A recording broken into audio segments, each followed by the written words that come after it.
हाय सगळ्यांना. तर बघू शकताय बाणूचा ताप काय अजून निवला नाही. अयो, आणि पाय तर दुनियाचं दुखायला लागल्या. तर बघा हा निवलाय. आता थोडंसं गरम लागतंय. आणि जेवली पण नाही आज बाणू. मी काही कपडे आणलेली तिला, जेवली पण नाही अजून बाणू. हे काय तर आणले तर वहिनीकडून बोंबील. आता बोंबलाचं कालवण करावं म्हणलं. वहिनी म्हणले जेवूनच जाते ताई म्हणलं. एकल्याला कसं बनवणार, खाऊ पण वाटत नाही. काय बोंबील आणल्या तर एवढं बोंबील आणल्या तर आता कणाच करतो. म्हणजे जातेला आता अंधार झाला, त्यांनी गाडी आणली नाही. मी करते बोंबलाची भाजी, आई करण भाकरी. कसं आहे माहिती आहे का, एकल्या माणसाला नाहीच खाऊ वाटत. आणि लेकरं तर सगळी तिकडे सोडलेली. त्यांना मुंबईला जायचं होतं नाताच्या पोराला बघायला, म्हणजे नातूला बघायला.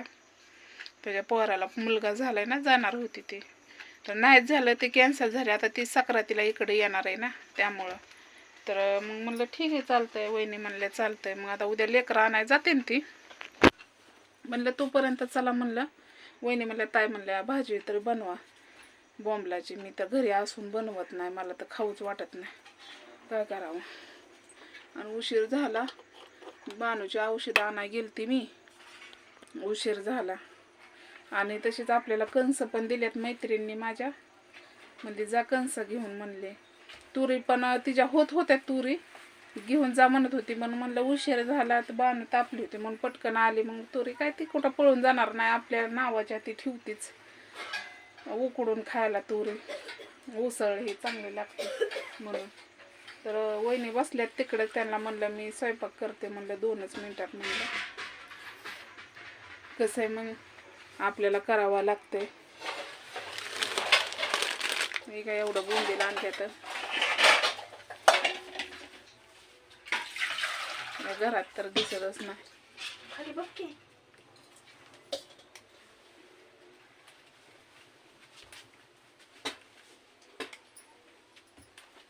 तर चला मी करून घेते स्वयंपाक कणाच. आता आई गेली पाण्याला. आई भाकरी करेल, मी कालवण करते. भात काय नाही आज, भाकरीच.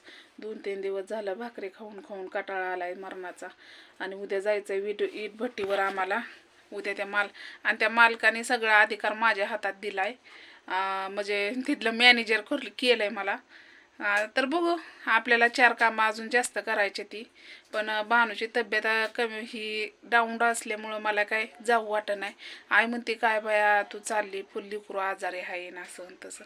काय करावं, काम केल्यावर तर पैसे आहेत, काम नाही केलं तर पोटा पाण्याला पण मरतंय माणूस. बरोबर आहे का नाही. आता वहिनीला स्वयंपाक करते, खात्याला आणि जात्याला. मग त्यांना सोडवायला पण जावं लागेल तिथवर. मग मी तात्या जातो सोडवायला, काय अडचण नाही तशी. वहिनी म्हणत होत्या उद्या जायचं. मी म्हणलं नाही, आता आम्ही निघालोय म्हणलं कामाला. तर ते मालक खूप छान असा बोलला.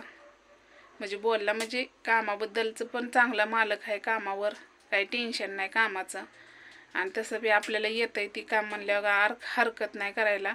तर बाणूला मी घेऊनच जाणार आहे. बघू आता कसं होतं. सुरुवातीला तर मला जावं लागणार आहे हँडल करायला. मग गाडी दिली तर काय अडचण नाही, येऊन जाऊन करू शकते. लय लांब नाही, जवळच आहे. त्यामुळं पण रात्र इंद्राचं जरा उशीर होईल. मग दिवसा कामं करून आपटून यावं लागणार आहे. आणि संध्याकाळची कामं असते ती इटभट्टीवर थापायची. बरोबर आहे का नाही. तर म्हणलं चला, तर आता बनवते काहीतरी वहिनीसाठी. पातळ भाजी बनवते, मिक्सरला बारीक करून मस्तपैकी अशी. काय खाऊ पण वाटत नाही एकल्या जेवायला. बरोबर आहे का नाही.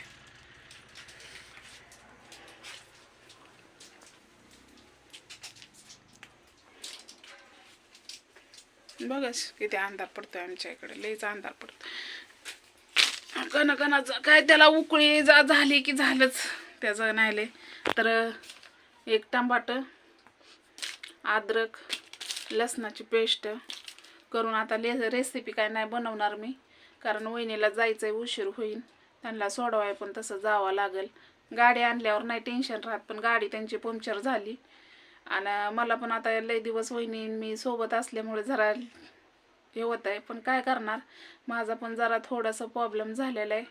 त्यामुळं वहिनीला सगळ्या गोष्टी माझ्या माहिती आहेत, त्यांच्या मला माहिती आहेत, माझ्या त्यांना माहिती आहे. त्यामुळं आपण जास्त हे करत नाही. आणि राहिला प्रश्न भटीवर जायचं, तर बानू नेमकीच आजारी पडलेली आहे आणि बानूला दवाखान्यात तर न्यावाच लागणार. मग आता म्हणलं उद्या गेल्यावर टेम्पूतच म्हणलं तसंच बानूला पण दवाखाना करावं म्हणलं. मी काय गोळ्या औषधं आणल्या ती, पण काय फरक नाहीच पडला तर मग न्यावा तर दवाखान्यात लागणारच आहे. एखादी बाटली सलाईन लावाच लागणार आहे. तर तुम्हाला कंटिन्यू करत जावा, हेडो पूर्ण बघत जावा, लाईक करत जावा, शेअर करत जावा, कमेंट करत जावा. कसं आहे माहिती आहे का, काही गोष्टी हे रेशन आलं या एवढंच भेटलं आम्हाला रेशन. तर माझं रेशन कार्ड हे काढायचं होतं, त्यासाठी लय पैसा लागणार आहे आणि मला तर टेन्शन भरपूर आलेलं आहे भावा बहिणींनो. तर चला बाय.